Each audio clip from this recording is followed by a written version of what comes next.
When the principal humiliates a black teenager by snatching his cap in front of the class, she has no idea that his father is the school's main benefactor. This moment sets off a chain of events that will forever change their lives. What happens next will surprise even those who think they've seen it all. But let's start from the beginning. On a sunny morning at the prestigious Redwood Academy, 14-year-old Jerome Williams walked into class wearing a red MAGA cap. To him, it was a gift from his father, a symbol of family pride, not politics. History teacher Mr. Phillips was preparing to start the lesson when an unexpected knock at the door interrupted him.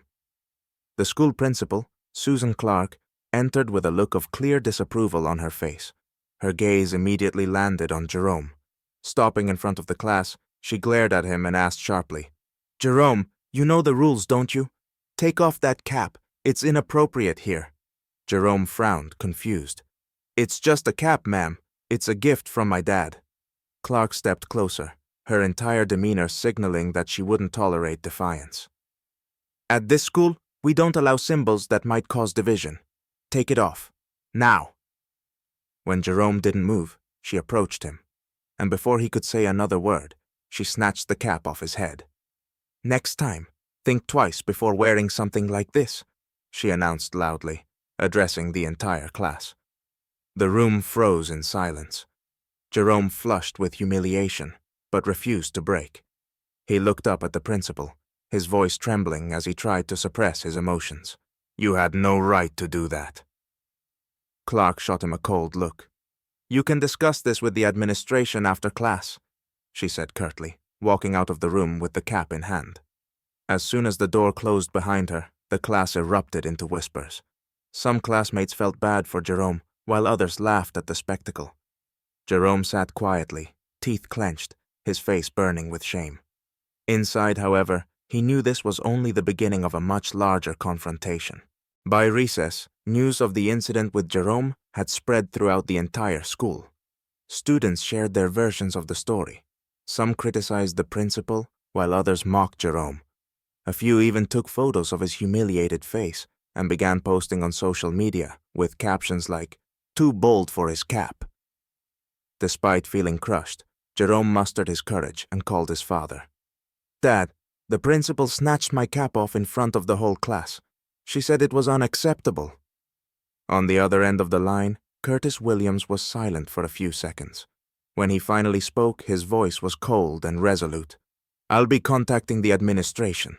This is unacceptable. You've done nothing wrong." Meanwhile, in the teacher's lounge, Susan Clark was discussing the incident with her colleagues. "It was the right call. We have to maintain neutrality. That cap is a provocation," she insisted. However, not everyone agreed with her. The young history teacher, Mr. Phillips, pushed back. "But it's just a cap. Was it really worth it? We humiliated a child in front of everyone." Clark simply waved him off. "We have to think about the school's reputation, not someone's feelings." By evening, social media was buzzing with heated debates.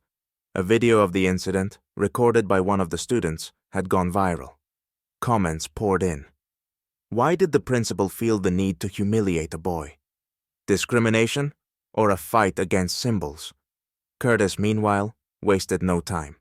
He contacted members of the school board and demanded an emergency meeting. "My son was publicly humiliated for wearing a cap that violates no rules. If this issue isn't resolved, I'll reconsider my financial contributions to your school," he declared. Clark learned about the meeting later that evening. Confident in her actions, she believed she could convince the board of the necessity of her decision. What she didn't realize was how much support Curtis had already rallied, and how precarious her position had become. The next day, parents arrived at the school to voice their opinions on the situation. An impromptu protest began in the schoolyard.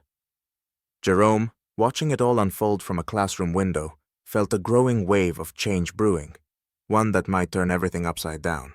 The following day, the school's conference room filled with tension as the school board members, Curtis Williams, Jerome, his lawyer, and Principal Susan Clark gathered.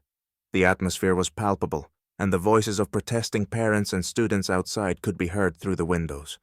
Their signs reading, "Justice for Jerome" and "No discrimination" were visible from inside.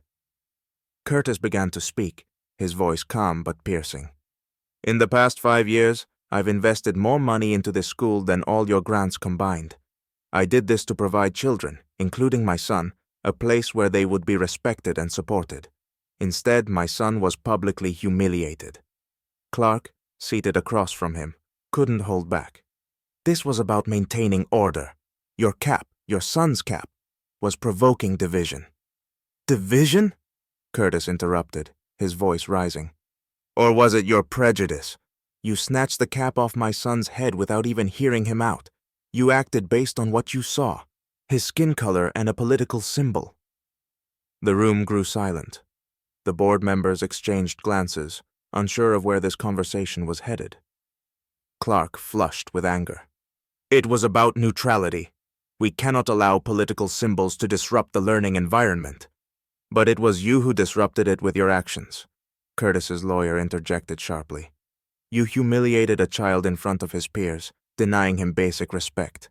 Furthermore, your interpretation of school rules violates federal guidelines protecting freedom of expression. Outside the room, the chants from the protesting parents grew louder. We want justice!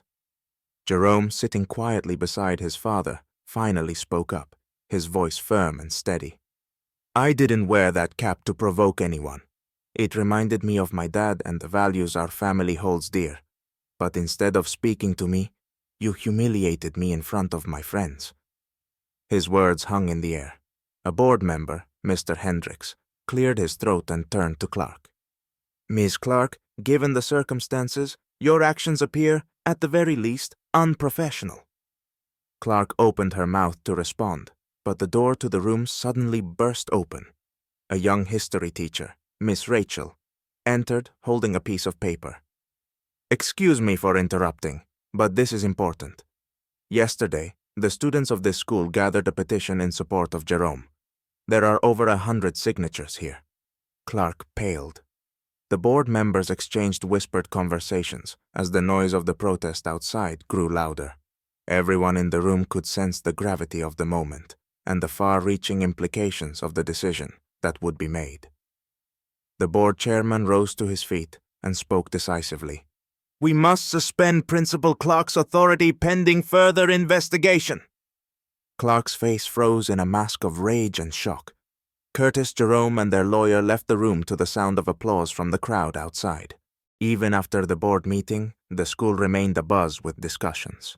Students and parents continued to debate the incident, and videos from the protest gained traction on social media.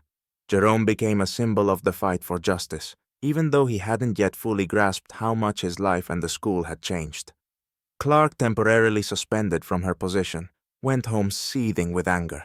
She began drafting a social media post to defend her actions. However, by morning, her post had backfired. A flood of criticism poured in as students began sharing their own accounts of her biases and prejudices. Meanwhile, Curtis wasn't done taking action.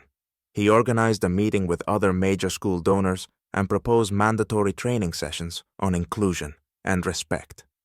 This school should set an example, not be the source of scandals, he declared during the meeting. The students also kept the momentum alive. Senior students formed an initiative group to draft proposals for improving school policies. Inspired by the support of his peers, Jerome joined the group. A week later, the board officially terminated Clark's employment. Her actions were deemed inconsistent with the school's values. The board appointed Mr. Phillips as interim principal, and he immediately began working to transform the school's culture. For Jerome, it was the beginning of something much bigger than himself. At one of the initiative group's meetings, he stood up and said, I thought this was just about me and my cap. But now I see it's about all of us, making sure no one else ever has to go through something like that. The school began to change. Teachers grew more mindful of their students. Diversity training became mandatory, and student voices were taken seriously.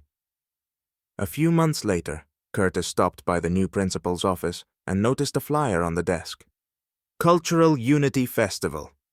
This is a great idea, Curtis said with a smile.